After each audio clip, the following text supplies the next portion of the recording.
So in this one here, we've got a rematch that's somewhere around a decade in the making or so. This is Marina Moroz taking on Joanne Wood in the women's flyweight division. Tricky matchup here. There's a lot of them on this card that are very tricky matchups. All right, tricky one to predict. Marina Moroz, she's 3-2 in her last 5 fights. Joanne Wood, 2-3 in her last 5 fights. I do highlight the age here. The reason why, 32 versus 38. Yes, that's not a huge gap in age per se. However, one fighter is on the better side of 35 and the other is not, and it's by multiple years on both sides of that, right? 3 years alternate, whatever, on either side. But for Moroz being 32, for Wood being 38, it's clear that one fighter still has quite a few years potentially in her prime, and one is kind of getting past that, right? She's working the wrong direction. And that's not me saying anything mean about Joanne Wood. Everybody ages. If you stopped aging, that means you're dead, and she's not dead. So she is still aging. That is how it works. Moroz is aging too. It's just one fighter happens to be older. That's how that works, guys. If you didn't know, that's how it works. Either way, Marina Moroz, right? Good striker. She won the first matchup, so keep that in mind. Marina Moroz, good striker, good volume. She's very accurate in her strikes. She's very good with combinations, but she lacks the power. That is her biggest problem on the feet. She lacks the power. She doesn't have anything that she can really, stop an opponent from coming forward. And I think in this matchup, she's going to have to stop Joanne Wood from coming forward if she wants to be able to stay at range and strike with her and not get stuck in that tie clinch. However, she's a good grappler, so if she can get this fight to the mat, she might have an advantage there. In fact, that's how she won in the last fight. She was able to get the, I believe it was an armbar that got her. But she's very active off of her back, and she is a bit of an armbar specialist. She doesn't have the best takedowns, but it doesn't seem to be an issue in this matchup. I still highlight it, whatever. Let's look at Joanne Wood. Joanne Wood, she's a solid striker. I think she's the better striker out of the two, right? She's got good combination. She puts punches and kicks together very well, got good volume, and then she can get into that tie clinch. And I think that's where she needs to get this fight in order to win this. If she can get in that tie clinch, she'll start blasting elbows, blasting the knees. And she's going to do a good job there because, like I said, Moroz doesn't have the power to really back Wood off. So Wood's going to be able to come forward and just start, landing her shots and then end up in that tie clinch and just start throwing those knees and elbows. However, if she gets carried away in the clinch, she can end up on the bottom. And Joanne Wood struggles off of her back. That's why this fight is tricky. Where do we end up? What spot do we get to be in this matchup? And I think that Moroz is going to be able to get this fight to the ground on more than one occasion. So I'm going to take Moroz to get this one done, be 2-0 over Joanne Wood. But it's not the most confident pick on the card. I'd love to hear from you guys. Maybe you could sway me one way or the other. Let me know in the comments. We're in the men's flyweight division. Almabaev takes on CJ Vergara. Vergara is someone who has exceeded my expectations in the UFC and actually quite outperformed what I thought he was going to do. For Almabaev, 5-0 in the last 5, though, so coming in with a head of steam. That 3-2 for Vergara. Like I said, he's performed better than I thought he was going to in the UFC, just based on where he was coming from coming into the UFC, what tools I thought he had. He's looked a lot better than I gave him credit for. For Almabaev, solid wrestler. He's a very physically strong guy, so he has very powerful takedowns. And he's got a variety of them to go to. He's got good takedowns. He gets on top, lands heavy ground and pound. He's got a good choking arsenal as well. Those are kind of what he'll do. He'll go for the big ground and pound until you give up your neck kind of thing. He'll do that. He's got good scrambles when he needs them. If the fight ends up in a scramble, he's going to be able to, take the back that way as well. Got decent striking, good power. He does spin too much. It's not something I'm a big fan of. It sometimes pays off for him, but I'm not a big fan of it, especially in this matchup. When he's going against CJ Vergara, who's probably the better striker of the two. He's got good forward pressure, good combinations, and the body kick is his best weapon on the feet, I would say. So for Vergara, if he can start landing that body kick without getting the kick caught, that's going to be something that's going to make it tough for Almabaev to want to come forward on him. And I think that's going to give him the chance to then start moving forward in his own right. He's incredibly durable. We've seen this guy get hit, rocked, rattled, do a lap around the cage, come back and win the fight. Impressive durability for CJ Vergara. He's got a decent clinch, and I think in the clinch battle, it's going to be interesting because he's probably going to be the more skilled in the clinch, but the power and the strength is going to be on the side of Almabaev based on what I can tell so far. In the grappling, he's decent there as well. He's got pretty good scrambles, but I think he's probably going to have better cardio than most people in this division, just by the way we've seen this guy have to fight through some crazy stuff. I'm going to take Almabaev, but I think this fight is a little bit closer than the line may suggest. But I think Almabaev is probably going to get it done with the takedowns. I think he's going to be able to land the ground and pound when he needs it. And I think on the feet, it's going to be close enough that the wrestling upside for Almabaev is going to get it done for him. So Let me know what you think. I'd love to hear from you. We have a heavyweight matchup where, unfortunately, I don't have a ton of information on one side, and well, it's because he's 4-0, right? We have Robelis Despaigne, is I believe how you pronounce that, taking on Josh Parisian.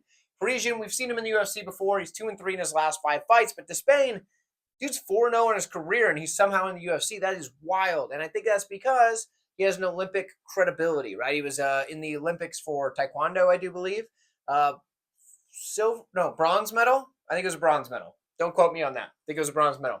We have a big height and reach advantage on the Despaigne side. He's 6'7", which makes him a giant of a man. 87-inch reach, 6'4", and a 79-inch reach for Parisian. Now, Parisian, the familiar guy we have, right? All right, we know some stuff about him. We know Parisian has decent striking. He has got pretty good volume, and he does have a surprisingly good spinning back fist for a heavyweight. Wrestling. Decent wrestling. His takedown defense isn't very good, but he's good offensively. He's able to wear on opponents against the cage.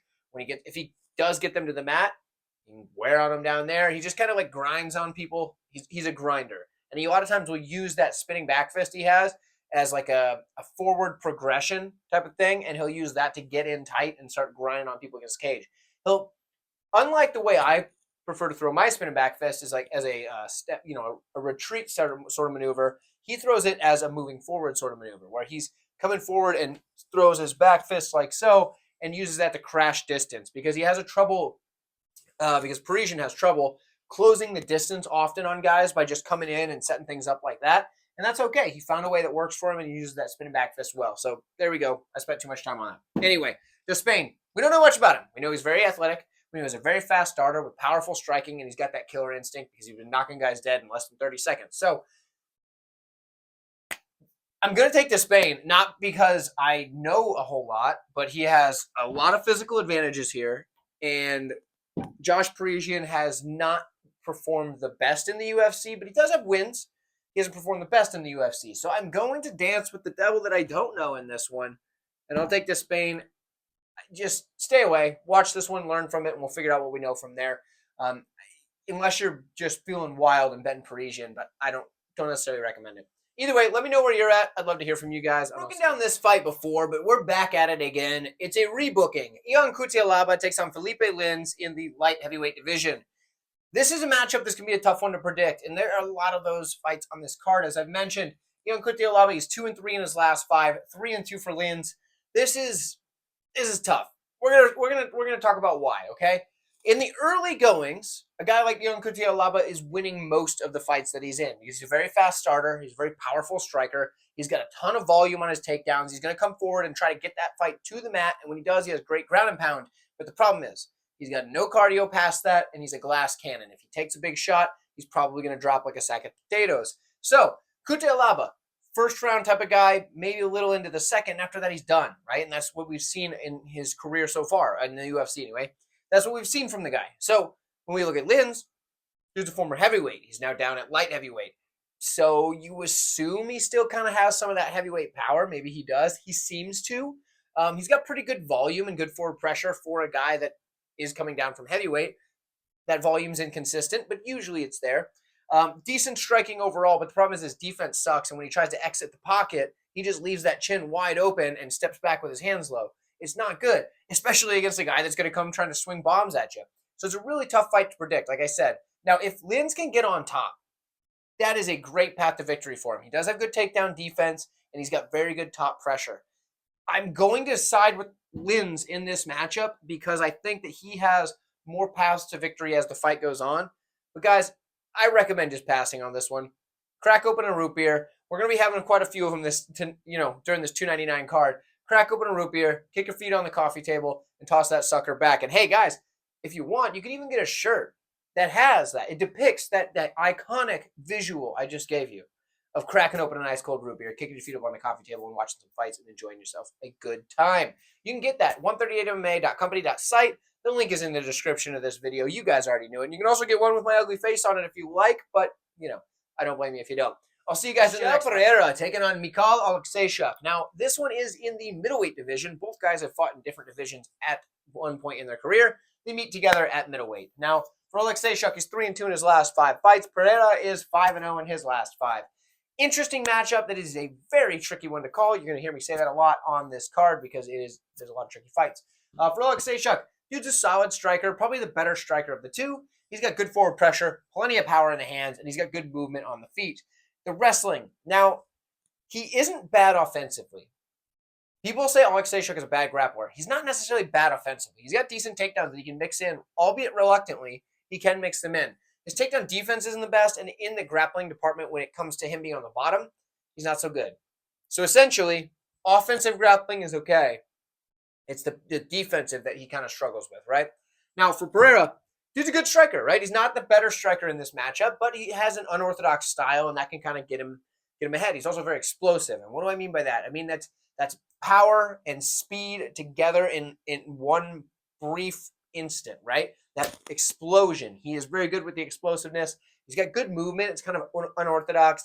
Now he's toned that down a bit, that unorthodox movement, but it's still there. And he still has those like wild flying knees that show his athleticism just because they come with no setup. He doesn't have to like bend down and leap. He can just jump straight from it, and he does a good job with it. So I do like that from Pereira. The jiu-jitsu, I think he's the better grappler out of the two. He's got decent takedowns, but he's got very good sweeps. And so if he does end up on the mat, the sweep is there.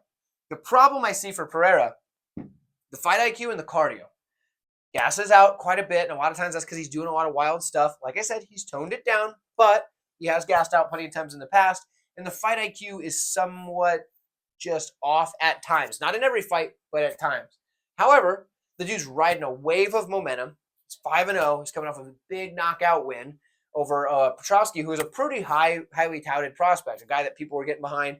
And, Pereira knocked him out. So it's tough to pick against Pereira. It's also tough to trust him. So for me, I would pass if I was you. But I'm going to take Pereira, and I think part of it is because I've heard some kind of rumblings that maybe this isn't the best camp coming in for Oleksiejczuk. I could be wrong. Maybe that's just some rumblings. I can't back any of that up with any proof or anything, but that's what I've kind of heard. So that kind of just makes it a little easier for me to continue to say, okay, I'll take Pereira. Not going to bet this one. Let me know what you think. I'll see you guys in the next one. Bantamweight, Pedro Munhoz takes on Kyler Phillips. Phillips is 4-1 in his last 5 fights.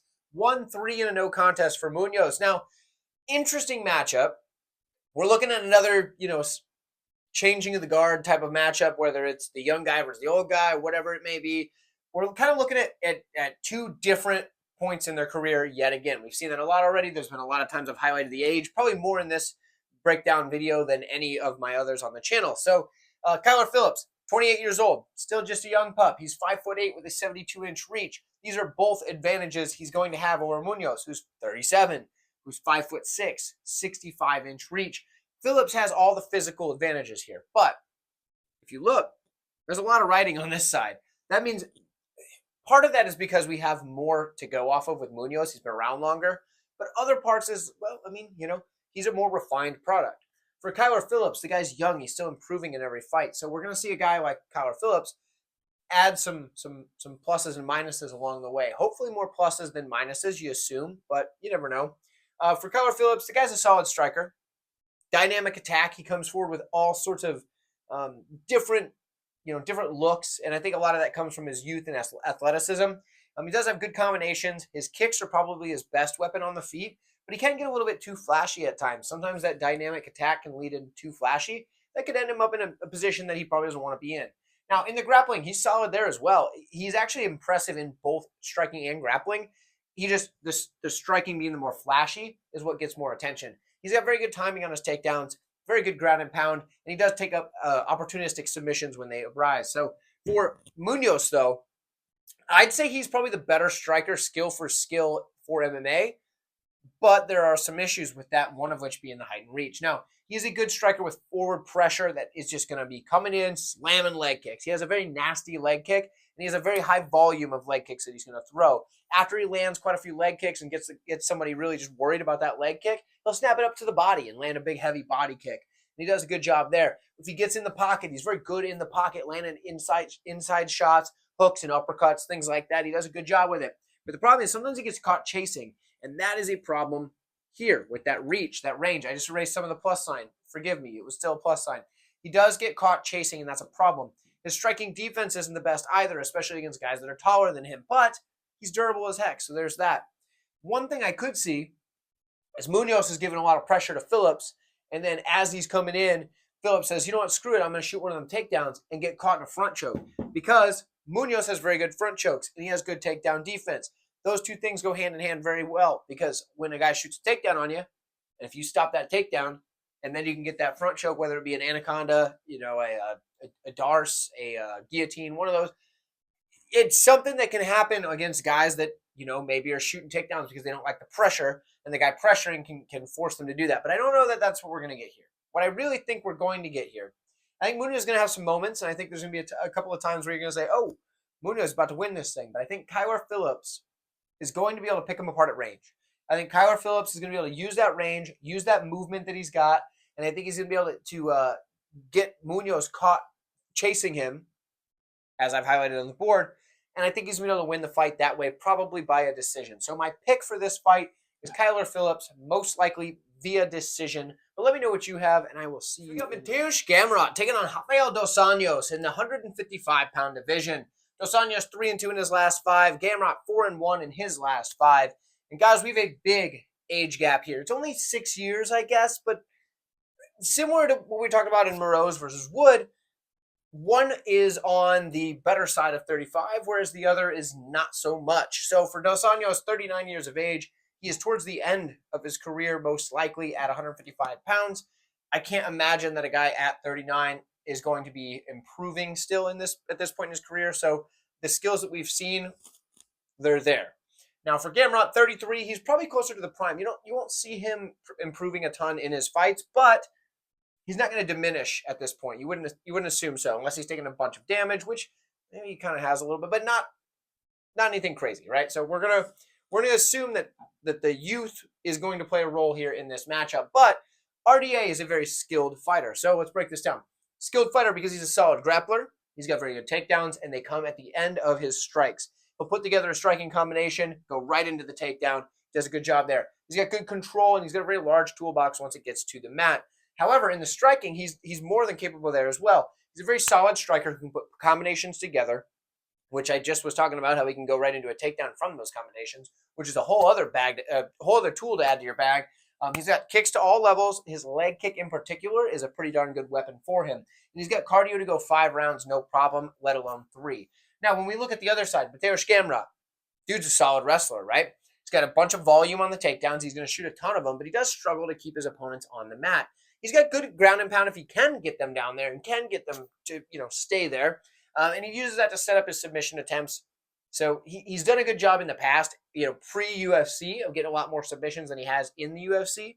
But he does still have those weapons. He does still have those tools in the toolbox. Now, when it comes to his striking, it's good. It's getting better. His striking defense isn't good, but he's durable enough to eat some shots. But his offense in the striking is pretty good. He's got good boxing combinations, and he can put together, those combos and then slam a leg kick. Not in the same combo. He doesn't mix his punches and kicks very well, but he does have that ability to put the boxing combination together. Got a pretty good leg kick. They're separate, but they're there. And the wrestling threat, because people know that there's going to be takedowns just coming at all the time, he does have that ability to, feint the takedown and then come up with the strike. So in this matchup here, a guy like Gamrot, who also has good cardio, probably has the higher motor of the two, going to be shooting a bunch of takedowns and is younger, I've got to side with Gamrot. Although, at, prime Dos Anjos, I think is better than the Gamrot we have today as far as skill for skill. I just don't think he's at that point in his career right now, and I don't think that Gamrot is going to be I don't think Gamrot's going to fall victim to the skill set of Dos Anjos at this point. I think he's going to be able to be more physical than him. He's going to outpace him, and I think anything that he lacks in the skill set, he's going to be able to make up for with his athleticism. So I'm going to go with Gamrot. Let me know what you have, and I'll see you flyweights in this one here. And I've actually got a pretty strong lean on it. We've got Barber taking on Chookagian, and Chookagian is 4-1 in her last 5. Barber 5-0. Let's look at the intangibles here. We've got the age difference, the 35 to the 25. That's a 10-year gap. Barber up and coming, getting better every fight. We've seen it. She got a knockout in her last fight, which, was a fantastic head kick there.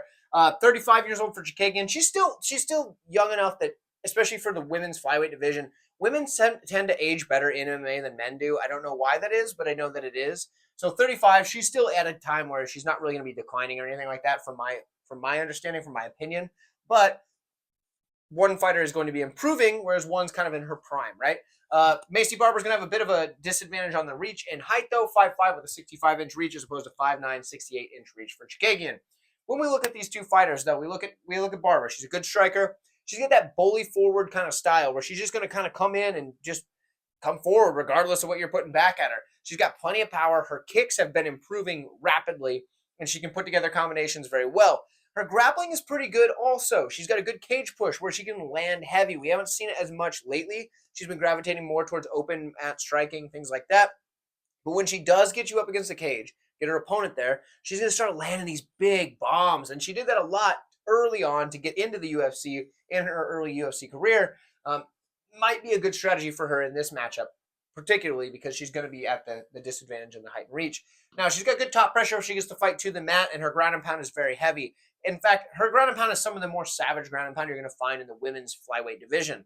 Now, for Chookagian, girl's got good striking. She's got good volume. She's got good control over the range, and that's something that's going to come into her favor here.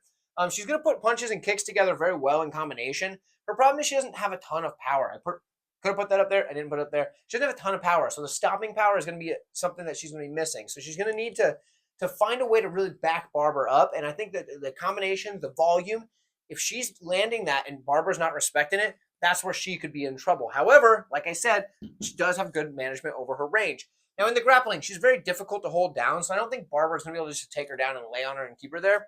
And I do think she has a good ability to stay safe on the mat. Now, Valentina was able to get rid of her, on the mat with that crucifix position that she does so well. That's not something we've seen a ton from Barber, so I don't think that's what we're going to get. But what I do think we are going to get is Barber coming forward, not respecting the power of Chookagian, and I think she's going to be able to land bombs, and I think she's going to go back to that cage pushing, just landing heavy style, and I think that's going to win her this fight. She's probably going to have a busted up nose, get some bruises going, but I think she's going to be able to land these big shots that I think the judges are going to like, and I think she'll probably get a decision or maybe even a late finish. Give me Macy Barber to get this one done. Let me know what you think, and I haven't heard me say it enough already. This is another extremely close fight. The matchmakers here are putting on a showcase of fights that are just, we want to see it. They're even. They're fan-friendly fights. They're not necessarily friendly for the bettors. There's not a lot of spots that stick out as this is an obvious spot. We've got another good one here, guys. This is going to be a great fight to watch as a fan, and by golly, I'm excited for it. We have Jailton Almeida taking on Curtis Blaydes in the heavyweight division. Jailton Almeida, we know that he's 5-0 in his last 5 fights. The dude has been on a tear since coming into the UFC. He's fighting Curtis Blaydes, who's 3-2 in his last 5 fights. He's had many good performances in the UFC, but he's had a couple of just blemishes on that record, right? And a lot of those blemishes come from him getting knocked out. In this matchup, he's fighting a grappler, though, a guy that we don't really know anything about his striking. Notice that I have striking defense up because he doesn't get hit, and typically it's because he's going to the grappling right away. We don't know much about Jailton's striking. We haven't seen a lot of it at the highest level. So, a guy like Blaydes, when he loses, typically gets knocked out. We don't know a lot here. It's a lot of unknowns, so that makes this tricky. But let's cover Almeida's grappling, right? Strong grappler. Very strong grappler. The guy has solid takedowns. He's got excellent control. He was able to control Derek Lewis in the last fight for, 25 minutes, essentially.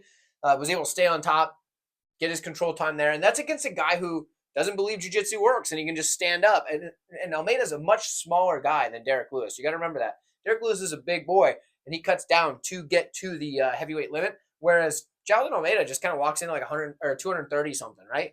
So for Almeida, the fact that he was able to control the bigger guy who typically just stands up, that was very impressive. He typically has good ground and pound. He's very opportunistic in his submission attempts. He's just solid on the ground. In general, overall, the guy is very good. He's very strong, very heavy, very smooth. He has all the grappling upside in most matchups. But he's going against a guy in Curtis Blaydes, who's a very solid wrestler. The guy has very good takedown entries for a heavyweight. Now, smaller guys are going to typically have better takedown entries. He's got good takedown entries for a heavyweight. Sometimes he can get sloppy, and that's what happens when he gets caught, like, against Derek Lewis. Derek Lewis has come up twice in this breakdown, but his takedown entries typically are pretty good. When he gets on top, the pressure is very good. He's got very good ground and pound. The use of elbows is something that I like quite a bit from Curtis Blaydes when he's doing his ground and pound. In this striking, we know he has decent striking. He's kind of fallen in love with it a little bit. Rightfully so. He's got decent boxing combinations. He's got good long straight shots. He's got a pretty long wingspan, so that helps him out a lot. In this matchup, the wingspan isn't much. I think he's got like a 1-inch reach, so advantage. So it's not a big deal. The power, Blaydes has a lot of power as well. But here's the problem for Blaydes: is if he gets stuck wanting to strike the whole time and not using his wrestling to get this fight to where he is the one controlling the grappling, I think that's going to be tough for him, because I think if he's looking to strike and Almeida's looking to get his takedowns going, he's going to be able to get the takedowns, as opposed to if Blaydes is the first one to initiate his grappling and get on top. I think he's going to be hard. It's going to be hard for Almeida to get Blaydes off the top, because I think Almeida, as good of a grappler as he is, he's going to have a solid, super high-level wrestler on top of him with good top pressure, and that's going to be a problem for him. But I do think that Blaydes is going to want to come out and strike, and I think because of that, I think Almeida is going to get the takedowns, and I'm going to take Jailton Almeida to get this one done. I think he probably gets a submission at some point, but I also won't be surprised if he just controls him for 3 rounds and we get a decision that way. Either option, could see it there. I don't see him getting the ground and pound, because I don't see him just wanting to posture up and rain big shots. I think he's going to try to, if he gets a submission, it's going to be like maybe a head and arm, maybe take the back when Blaydes is trying to stand up, something like that. It's not going to be one of those where he just postures up and just starts letting stuff go, because I think at that point that gives Blaydes the opportunity to get back to his feet. Either way, I gave it a little more detail than I normally do. We're taking Jailton Almeida. Let me know what you have. Next up, we have Petr Yan taking on Yadong Song in the bantamweight division. Now, for Song, 4-1 in his last 5, and the inverse is true for Petr Yan. 1-4 in the last 5. He has had a string of either bad performances, rotten luck, just nothing has gone his way since he lost the title via disqualification. Nothing has gone his way. So for Petr Yan, 1-4 in the last 5 fights, where does that leave him? Well, let's break down the skill set. Let's break down what we think in this matchup. For Yadong, we see a solid striker, right? He's got good volume, good movement on the feet, plenty of power, fast hands, works combination, rips shots to the body. The boxing is there. The guy, he's very, very good on the feet with all of these things, but the one drawback for Yadong is he's open to counters. It's not what we want when we're fighting a guy like Petr Yan, and we're going to cover that in a minute. Now, in the wrestling department, I say he's the better wrestler of the two. I don't think that's crazy to say. He's got decent takedowns, decent takedown defense, and he's a good scrambler on the mat. I do think if this fight is on the mat, I do think Yadong is going to be the better fighter there.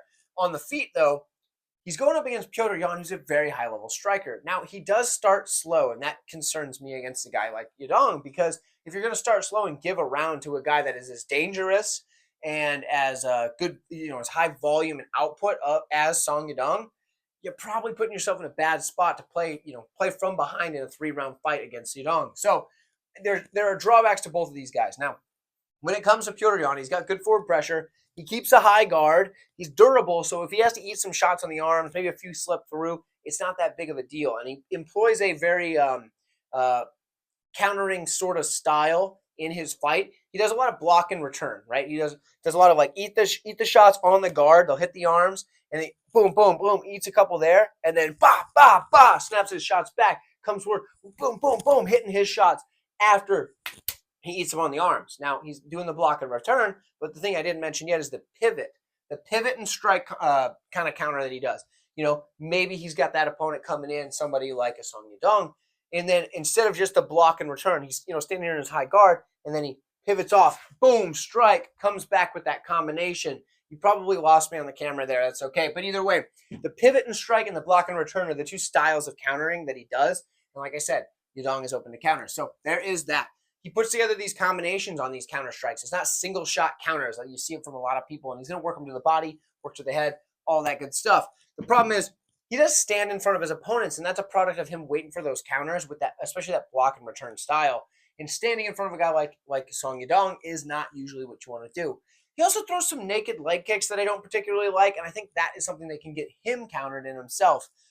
In the clinch, I do think he's going to have some good success there. He's got good trips and throws. He does work knees pretty well, and the dirty boxing is probably where it's at. Great takedown defense, but like I said, he's probably given up the first round. For me, this is a close fight, and I think it probably goes to decision more often than not, but I think the line suggests that, so there we are. We have what we have. I'm going to take Song Yadong. It's a tale of just the momentum here, right? The guy coming up, the guy who has all the momentum on his side. He's the younger athlete. What is the mental state for Petr Yan right now? ah, man, I just can't catch a break. This, that, and the other. Is he there? Is he? I'm going to win this fight. I'm still confident I'm the best in the world. Where is he at in this one? I think Song Yadong has all the abilities, all the skills to win this fight, just as Petr Yan does. But one guy has all of the momentum and the other does not. So I've got to take the momentum. I've got to take Song Yadong. We're going with him to get this win. Let me know what you have. As we approach the top of the card, something to take note of is that I often have more notes on a particular fighter than I put on the board. And I don't put them all up here because sometimes they just don't apply to this particular fight, or other times it's because, well, I've only got so much space on the board. I've only got so much time to talk about these fights before you guys get bored with your short attention spans. So if you are the type that loves seeing all the notes, all that stuff, it is over on patreon.com/138MMA where I post all of my notes for every single fight. I put it in the full card. I used to do it individual fights. Now I just do the full card, like UFC 299 full card notes. Those will be up at sometime during this week. Probably not when you're watching this, unless you're watching it towards the end of the week, but either way. Let's break down this fight here. We have Gilbert Burns. He's taking on Jack Della Maddalena in the welterweight division. Burns, 3-2 in his last 5 fights, 5-0 for Maddalena. Maddalena is 27 years old. He's going up against a 37-year-old Gilbert Burns. So again, we have another fight, yet another one where it's a very close fight, but it's the young versus the old. Now, how do I see this one going? Because I've been mostly on the side of the younger folks so far, but that's not to say that I will be for the whole card. In this one here, Jack Della Maddalena is an excellent MMA-style boxer, right? He has MMA boxing. What do I mean by that? It's not the same as your traditional boxer because he does come forward. He's not as heavy on his front foot as a traditional boxer would be, and he does have the ability to throw some kicks in there as well. But he does use like a forward pressure countering style where he cuts off the cage. He's going to rip body shots very well. He can do it from either stance. He can fight behind the jab from either stance. And he does a good job with his combinations. He puts those together, again, from either stance while he's cutting off the cage. Does a good job with that. His boxing is going to be better than most people at the welterweight division. Probably all of them, maybe not all of them, but most of them at least. He's good counter wrestling. Yes, I understand. He jumped for the guillotine many times against Hafez. I don't know what he was doing. I don't think he knew what he was doing. That was a wild card or wild fight, I mean. And he didn't really, he did not show the best fight IQ in that matchup, and I think he knows that, and I don't think we're going to see that here. Because typically he does have good takedown defense, and in fact, in that matchup, when he tried to stop the takedown, he did a good job with it. He's got good scrambling ability as well if it does get to the mat. Now, when we look at Burns, he's going to be the better one on the mat, but in the striking, he is slightly outmatched here. Now, he's a good striker in his own right. He's got good forward pressure. He has that block and return style, similar to what we talked about with Petr Yan, where he'll block his shots and then he'll come back with a big one. But the problem is he comes back with a big single shot, whereas Petr Yan would come back with a combination. And I think some of that comes down to just being at welterweight. You get a lot more single shot strikers at welterweight. But he does have a lot of power. He does have very hard leg kicks, and he can feint the takedown to set up his striking, and that can be a good thing for Gilbert Burns. He does get sucked into brawls sometimes, and that's not what you want against a guy like JDM. JDM is going to be able to manage that with the counter striking, put the combinations together rather than swinging big power shots. So for Burns, his path to victory is to get this fight to the mat. Can he hold his own on the feet? Yeah, maybe, but I do think on the ground is where it's going to be for him. He's a very high level in the jiu-jitsu department. He does have pretty decent takedowns, huge toolbox once the fight gets to the mat, lots of control ability, and he can pass with his athleticism as well as his skill. I do think in this fight, if Gilbert Burns does not get this to the ground early and often, he's going to struggle a lot, and he's going to eat a lot of jabs down the middle, and then as Maddalena keeps coming forward, cutting off the cage, he's going to start putting combinations together, and I think he's going to get the finish, and that's what I do think happens. Jack Della Maddalena, TKO in this one against Gilbert Burns. Let me know what you think. I've picked a lot of the younger guys. It's just, it's the reads I'm seeing, but let me know. Next up, we have Kevin Holland taking on Michael Page, or MVP, as many of us know him. This is in the welterweight division. MVP is 4-1 in his last 5 fights. Holland is 2-3. Yes, 2-3. The level of competition has been vastly different between the two of these. For Page, the dude is a solid striker, right? He's got very nasty kicks. He can do it from all levels. Kicks very well off of his lead leg as well as the rear leg. In fact, a lot of the time he is using that lead leg to do a lot of his kicks while his hands are down low. He's darting in and out using that good movement that he has, and then snaps those kicks off that lead leg very quick, very fast. He brings his hands from down low, throws punches at odd angles, and he likes to counter strike as he baits guys in with his taunting and his bravado. He's going to bait guys in and hit them that way, and he's very quick when he does that. The one thing that I don't so much know about MVP that I don't know how he's going to handle in this matchup particularly is he hasn't fought a lot of guys that have an equal range to him. Kevin Holland is actually going to be able to match the range, the height and reach of MVP, and that's something that we don't see him go up against, right? We don't get to see that, a striker with a similar reach to him, and I think Holland actually has a longer reach by just the tiniest bit. So we'll see. Now MVP does have good head movement. He's been able to get his head off the center line, whether it's leaning back, leaning to the side, whatever he needs to do. But usually he's able to do that because he has a big advantage in seeing someone have to close the distance to land on him. Somebody has to come from out of their range, but in MVP's range essentially, or right at the edge of it. They have to go through a danger zone where they can't quite hit MVP, but he can hit them. Holland's not going to have that problem. So that is something to keep in mind, and we haven't really seen MVP deal with that. When it comes to grappling, MVP is not taking this fight to the ground. He's going to have to use takedown defense to stop that. His movement is typically what he uses to defend takedowns. If he does get trapped against the cage and starts getting taken down there, we've seen guys like Logan Storley able to get that fight to the mat against the cage, and I think that's the place where somebody is going to be able to get MVP to the mat. I don't know that that's Kevin Holland, but maybe it is, right? Maybe that's what he's able to do. For Holland, this guy's a solid striker as well. He's got good power, a nice diverse arsenal on the feet, whether it's boxing combinations, elbows, kicks, whatever it may be. He's got a good diversity of attacks, and he's got a lot of sting on those punches at range. When he whips out that long, rangy shot, there's a lot of crack on those shots. And when they hit you, you feel him. He hits harder than a lot of people do with when you look at a guy with his frame, his build, he has a lot of power for a guy that is as slender as he is, right? That's what I'm trying to get at. He's very accurate, he's very fast, and he has good striking defense. Not a lot of people give him credit for that. People don't think he has good striking defense, but he does. He gets just out of range of punches. He's able to roll with anything, or not anything, but a lot of the strikes, he's able to roll with those and not really eat anything flush. And he's also durable as heck, so if he does get hit, he's hard to put away. In the grappling, he's going to have a massive grappling advantage. He's a better jiu-jitsu player.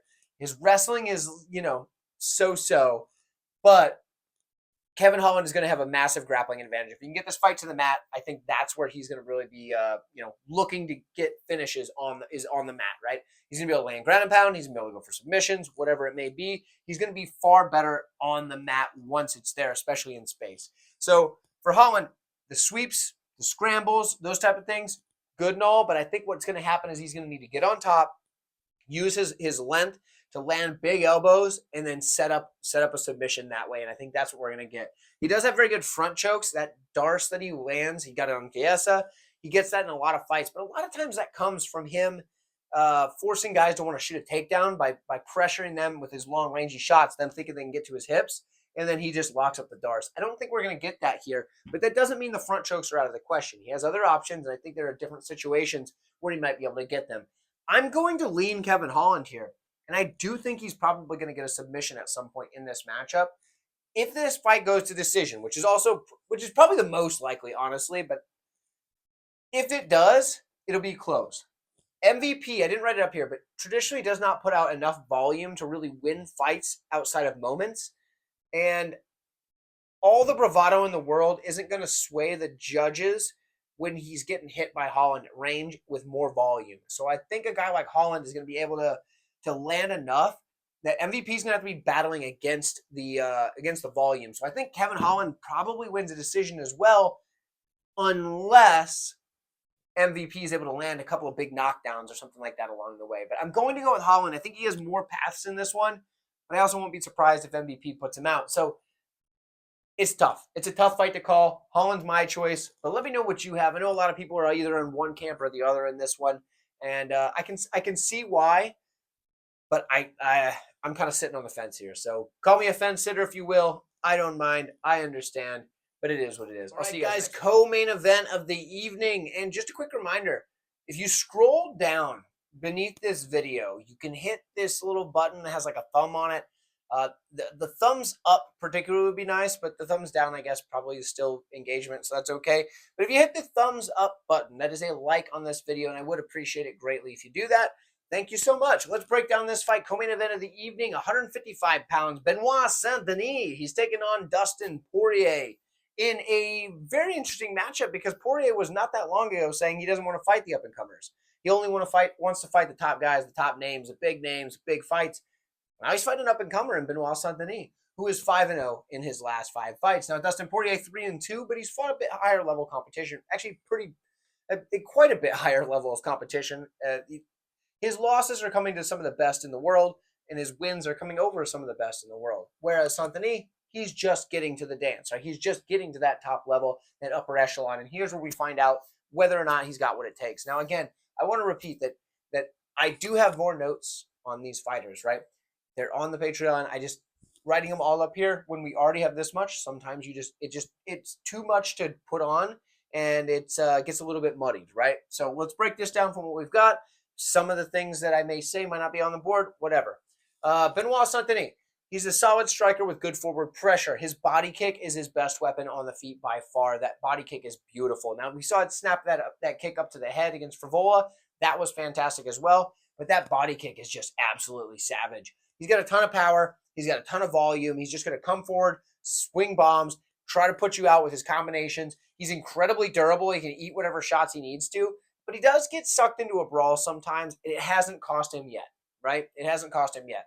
Yes, I understand you got that loss up a weight class against Eliseo Zaleski dos Santos. And people give him a hard time about that. But dos Santos is a guy that has a knockout victory over former middleweight champion Sean Strickland, middleweight champion. And you're giving a hard time to Benoit Saint-Denis, who is a lightweight, taking a short notice matchup against a welterweight who has a knockout win over a former middleweight champion. It's a guy that's, can put anybody's lights out. And Benoit Saint-Denis was able to eat all of those shots, keep coming forward. Although at times he looked like he didn't want to be there anymore, he still was able to make it to the bell, mostly because the referee didn't stop the fight. But anyway, point is, he's very durable. And in the grappling department, let's cover that. He's got very good timing on his takedowns, a very large toolbox when the fight gets to the mat. He's opportunistic in his sub attempts, and he can chain these submissions together, and good sweeps if he does end up on the bottom. When we look at Dustin the Diamond Poirier, he's a very solid striker as well, right? He's got good forward pressure. He's got good combinations. The thing I like about Poirier is he mixes up the angles on his punches and his strikes in the combination better than pretty much anybody in the division. He does a very good job with working those combinations, whether it be hitting the body, hitting over there, coming over the top with an elbow, whatever he's got to do, putting it all together. And he does that very, very well in the pocket, at range, does not matter. He's able to mix those punches together. He's one of the better strikers in the division in that sense. He's got good body work, good volume to go along with it. The power's obviously there. He has the second most knockouts in the lightweight division in UFC history. That's pretty impressive. And he can do all this from either stance. When it comes to grappling, he's a solid grappler as well. He's got opportunistic takedowns, and he'll get these takedowns when his opponents are thinking strikes a lot of the time. When he's got their hands up high defending against his punches, he can hit that takedown. He does a good job with that. He's got good sweeps. He's going to use his ground and pound to help him advance position. And lastly, he's going to chain together his submission attempts, very similar to what Benoit Saint-Denis does. These guys have similar skill sets, very similar skill sets. Solid grappler, solid striker, power, volume, yada, yada, yada. We've covered a lot of things that are the same. And it's going to be another thing where I just side with the younger, more explosive guy in Benoit Saint-Denis. I think he's going to get it done against Poirier, but I think it's a good fight for as long as it lasts. There's a number when that line hits a certain number that I will be betting Dustin Poirier if it gets there. It's close. It's come close today. I'm tempted, but I do think Benoit Saint-Denis wins it. So I've got to take him in this matchup. It's a tricky one. I don't blame anybody for picking Poirier, but I gotta take the guy on the come up. So we're going with BSD. Let me know what you have. I'd love to hear from you guys, and I will see you in the main event. All right, folks, main event time. Sean O'Malley takes on Marlon Vera. This is an interesting fight. This is a rematch, as you guys know. The one loss on Sean O'Malley's record, that 17-1 that he has, that is Marlon Vera. Now, Vera, he's coming into this fight ranked a little bit lower than you'd expect for a guy that's fighting for the title, but that's because of that one win over the champion, and he has a bit of a head of momentum coming into it, right? He's 4-1 in his last 5 fights, looked pretty good outside of the Corey Sandhagen fight where he got dismantled, but having a win over the champion kind of bumps you up the line a bit. So that's what happened. So Marlon Vera is coming in 4-1 in his last 5, 4-0 in a no contest for Sean O'Malley, that no contest being the Pedro Munhoz fight. it was what it was. People read into what happened in that short bit of time that we saw a little bit more than they needed to. It is what it is. This is a tricky fight to call, an extremely tricky fight to call. In fact, I still don't quite know how I feel about it. I could switch my pick on this one. Couch Warrior and I will be doing a live stream for a panel. It'll be on my channel at some point this week. I would watch that for my final say on this one because there's a chance that I switch my pick. I don't know yet. Who knows? Watch that if you haven't already prior to watching this video. But let's break this down. For Marlon Vera, Chito Vera, as many call him, he is a solid striker. His counter game is great. He does start just a little bit slow, and that's a problem for him in a lot of fights, but this is a 5-rounder, so he's got plenty of time to work. He's got a very diverse kicking arsenal, similar in that to Sean O'Malley, just different styles of kicks, but very diverse kicking arsenal. Got the front kicks, the roundhouse kicks, whatever it may be, and his kicks have a lot of power. So do his punches. The dude's got one shot from Marlon Vera can completely change the fight. He hits harder than just about anybody at bantamweight. The dude is extremely durable as well. And when he does get hit, you don't see any damage on the guy's face. He can eat it. He can just come forward. And when he lands on you, he's rattling you. He's putting you down. He's busting you up. It's unreal how much power this guy can deliver, as well as how much he can take and just not even look like it fazed him at all. He does a good job of reading his opponents. And as the fight goes on, he's picking his spots, finding what he needs to do, and he gets better as that fight goes on. He's very, very good at just working his way into a fight, late into a fight. And I think that's something that over 5 rounds really favors Chito Vera in this one. His clinch is absolutely nasty. When he gets that clinch going, he's got these elbows that just come with a ton of volume and ill intent. He's just putting elbows to faces as fast as he can and as brutally as he can. Now, on the mat, he has been held down in the past, and that was what cost him the fight against Corey Sandhagen. Corey Sandhagen went out there and put on the wrestling shoes. He got the takedowns and held him down, and that was a big problem for Vera. And I don't know that in this matchup he's got to worry about that, but Sean O'Malley is pretty good with a game plan, and I can see him saying, okay, that worked against Vera. Let me go mix that into my game plan and win some rounds that way and hold down a guy like Vera. I could see him doing it. That is something that I could see from a guy like O'Malley. For O'Malley, he's primarily a striker, though. He's got very good feints. He likes to make his opponents guess where he's going to go with all sorts of wild stuff, including dribbling a basketball, which I don't know how that works, but somehow it does. They'll start dribbling a basketball and then him in the face, and it's like they have no idea what's going on. I don't know how that works, but it does. He's got good long straights, and he uses that really well as he's keeping the fight at his range. Now, he's one of the taller, lankier guys in the division, so he's able to use that distance, that movement that he has as well, mixed with his natural lanky abilities, or lanky limbs, to keep the fight at his range and land his shots without being in the range of his opponents. And that's a good thing for him in this fight. The stances, he can switch his stances off of his kicks. So he'll throw like a front kick and step through, throw a roundhouse kick, come back around like that. And he uses that to switch his stance, and he fights equally well out of either stance, for the most part anyway. And he does a good job at that, and he's got good footwork from either stance. He circles off very well to either side, is able to stay light on the toes, use that good movement to keep him away from his opponents and land his shots while outside. He's accurate. He threads the needle well between guys' guards. He's got excellent timing on his punches. Diversity of kicks, like I was saying. He does a lot of those like side kicks to the knee, front kicks up the middle, the roundhouse kick, etc. He's got good striking defense, and not just because he's like durable and blocks. It's because he gets out of the way. He's very evasive, and he uses a lot of footwork. He uses footwork first, then head movement. His last resort is to block, which is probably the way you should do it if you're using striking defense. And he does it right. So there is that. In the grappling department, he stays very safe on the mat. When you've seen him taken down, he's able to lock down his opponents with his long limbs, and he does a good job at holding himself safe. And he does a very good job at defending takedowns by using his range and his movement. Okay. We've covered the skill sets for the most part. We've simplified it. We've covered the skill sets. Here's the deal. Here's what I see. I see one of two outcomes, okay? I either see Sean O'Malley able to do what he did similar to Chris Moutinho, but just at a higher level, where Vera's just at range. He's trying to land these shots, and he just can't catch up with the movement, just the volume, the striking of Sean O'Malley, and O'Malley gets his way to a decision where Vera started off slow, got a little behind on the scorecards, tried to play catch up, throwing big shots, and just wasn't able to land that big shot. And O'Malley was able to stay out of range, use that footwork, and skate his way to a decision, probably winning 4 out of 5 rounds. Okay? That's one thing I see happening. The other option I see happening, Sean O'Malley comes out to a hard, early start, landing good volume, landing shots, he's really feeling himself out there, really landing some stuff. The fight starts to drag on round 3. Vera lands a good shot. Oh shoot, O'Malley felt that one. That hurt him, right? That hurt him. He's rattled. He's okay. He's able to make it to the bell. But round 4, round 5 comes out, and he's got that in the back of his head. And at some point, Vera catches him with a big shot, drops him, finishes him up with some ground and pound. That's what I see. I see either, and this is probably a squares take, O'Malley decision, Vera TKO. That's kind of where I lean. I keep going back and forth on this. Everything keeps telling me to pick Vera to win this one, but I think it might be because we saw him win the first matchup. And then the other part of me says, well, O'Malley should be able to win more minutes in the fight. And if he can win the minutes, you got to assume that if it goes to the scorecards, he's going to get the win.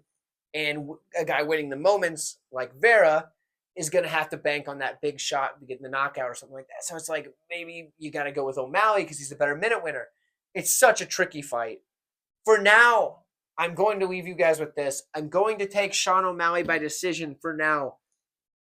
But I did throw a bet on Marlon Vera when that price dropped for knockout. But I couldn't pass up the line. But I'm going to take Sean O'Malley. Oh, geez, that might have been a bad omen there. I'm going to take Sean O'Malley to get this one done by decision so far, and that might change. So tune into the panel. That'll be my final pick. I'll let you guys know there for sure. But I'm leaning Sean O'Malley right now, and I this is a hard one. But let me know what you guys think in the comments. I appreciate you guys for tuning in. I look forward to seeing all of you down there. The channel members, you guys are awesome. Thank you guys so much for doing that. That helps keep the lights on, gets me the markers that I need to write this stuff on the board. Thank you guys. I appreciate all of you. And again, it means the world to me. I'll see you guys very soon. I'll see you at the panel.